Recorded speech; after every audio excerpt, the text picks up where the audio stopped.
Howdy folks, Sapper here, aka Sean, and we've got most everything set up. So let me just kind of go over the breakdown of forces. So we've got Soviet forces, and then the NATO forces. You got the 28th Tank Regiment for the Soviets and the 3rd Armored Division for NATO. So you can choose to be either on the Soviet side or the US or the NATO side. It does not matter to me. I do have the Canadian expansion, the British Army of the Rhine, and the Federal Republic of Germany. So if you want a platoon or a tank from one of those, just let me know and I'll actually have to open them up. But that shouldn't be too big of a deal. So these are all the slots. You can choose to take on an entire platoon, or you could just take on one tank or one vehicle if you want. So the helicopter will be off limits. I won't let anybody do that one because I'm not quite sure how helicopter rules work yet, but I'll have to read up on them. So you got a headquarters platoon with a T-72 tank, a bridge launcher, and then a BMP-2 with a squad of infantry, and that is the forward observer for the Soviet tank company. And then you have 1, 2, and then 3. Sorry about the glare. 3 tank platoons. They're all the same thing. They all have T-72s. You have an infantry platoon, which has 3 BMPs and then 3 squads. So you have the 3 dismount squads. You have a motor rifle platoon that has a Saxhorn wire-guided missile, and then RPG-22s. And then you have another motor rifle platoon or squad with just RPGs, and then a heavy motor rifle platoon with an RPG. And then you have a motor rifle company, so all that was part of the tank company. Then you have this motor rifle company down here. That's stupid glare on that lamp. They do have artillery support. It's off map. And then the artillery support up here is also off map artillery. So you can request artillery if you want. If not, then I'll just control all of that. Doesn't matter. You can participate as much or as little as you want in this. So back to the motor rifle company. You have your headquarters platoon, which has a BMP, an ACRV, which is kind of just an armored personnel carrier, and then a BRDM-2. And then the BRDM has a recon squad. And of course, that's what they have, a RPG-22. And then that squad here in this BMP has RPG as well. You have a tank platoon, and then you have 2 platoons of infantry, and both those platoons are the same. You have 2 motor rifle platoons and then a heavy motor rifle platoon. And they are armed just like that with the Saxhorn RPG-22, RPG, RPG. So that's the Soviets. Then we have the NATO forces with the 3rd Armored Division. The artillery is off-map artillery. You have 1 mechanized infantry company that's basically trying to stop the Russians. So you have your headquarters platoon with your FIST. Your FIST is your forward observer. It doesn't have any weapons on it, so probably don't want to pick that. But if you pick the entire platoon, you'll get 2 Bradleys with dismount squads, and they're both mechanized infantry. And the mechanized infantry has, I believe, just has law rockets, light anti-tank weapons. You have a tank platoon, which has 4 M1s. One of the M1s has a plow, which will be that one right there. And then you have 2 M901 improved tow vehicles. Basically, they just launch tow missiles. You have an infantry platoon with 4 Bradleys and appropriate dismount squads.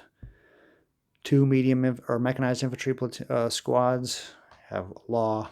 This one has a Dragon and a law. And then you have 2 heavy mechanized squads with Dragon law and law.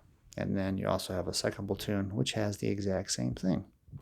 All right, so let me move this out of the way, and I'll show you the map and how you can set up and all that.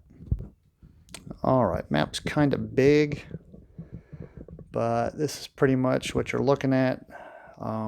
Obviously, this light color here, that is going to be your just normal flat terrain, you know, grass or whatever that doesn't really affect anything. And then you can see you've got, you know, your hills of and the different shades correspond to the elevation slowly getting higher and higher. The map is, let's see, is 40 hexes long and then 32 hexes deep. We've got, so if we go this way, so basically that's kind of how it goes right there. So there's no direction specified in this scenario, but I'm going to designate that as north. The Soviets can set up anywhere south of this river, and that's why I've got the red arrows on there. And then the NATO forces can set up anywhere north, anywhere on this, the whole map, anywhere north of the river. So basically you've got this whole area. All right, let me go ahead and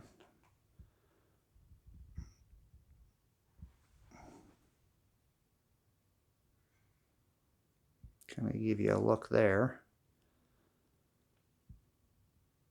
And then that's going to be the objective right there. So you've got this town, which is the objective.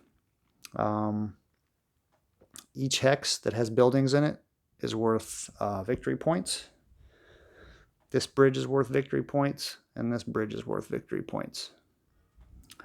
That bridge has been destroyed, that bridge has been destroyed, and then this bridge over here has also been destroyed. So the Russians, they have one bridge layer with which they can try to get across any one of these destroyed areas or any place where there's not a ford. So you have a ford site right there. That's what that little thing is right there. So there are a couple of ford sites, but they slow you down a lot. So you can try to do the direct assault across that bridge into the town.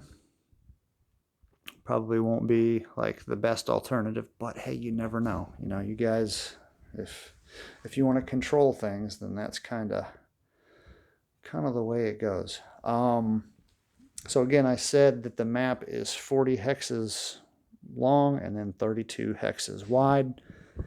And then, so just to kind of give you an idea, visibility is normal in this scenario. Let's look here. So if we look here, the Bradley, the tow missile, has a maximum range of 38 hexes. I know it's a little bit backwards. I'm going to have to read that and kind of refresh my memory why their ranges are backwards. The gun on a Bradley, it's kind of hard to do this one-handed. The main gun on a Bradley shoots 24 hexes, and then the tow missile has the 38.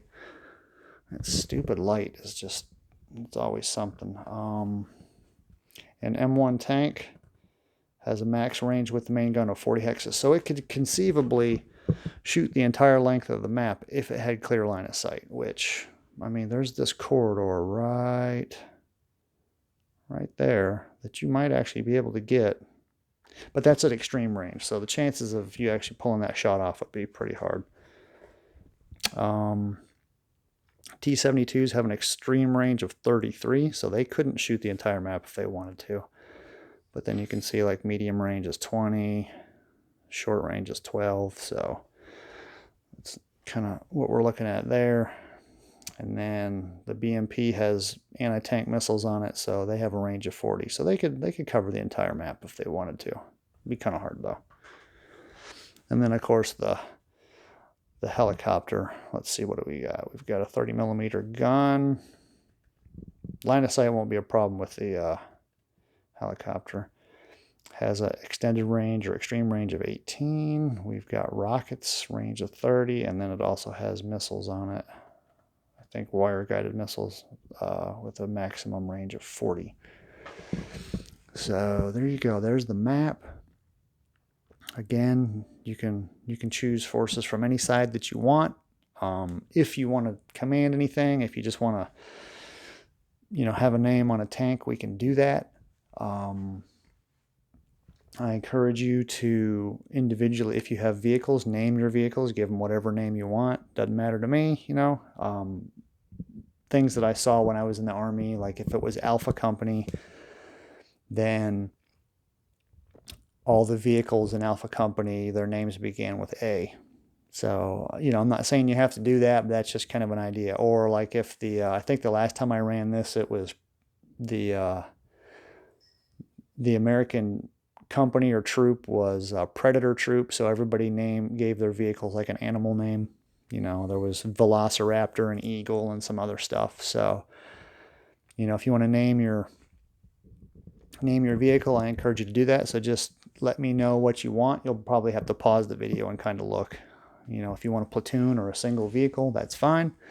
And then, I'll give it some time. I'll give it a couple of days and then, I'll start playing. And it'll give me a little bit more time to refresh myself on the rules. But there you go, guys. Thanks for participating in Main Battle Tank, and I hope to see you on the battlefield.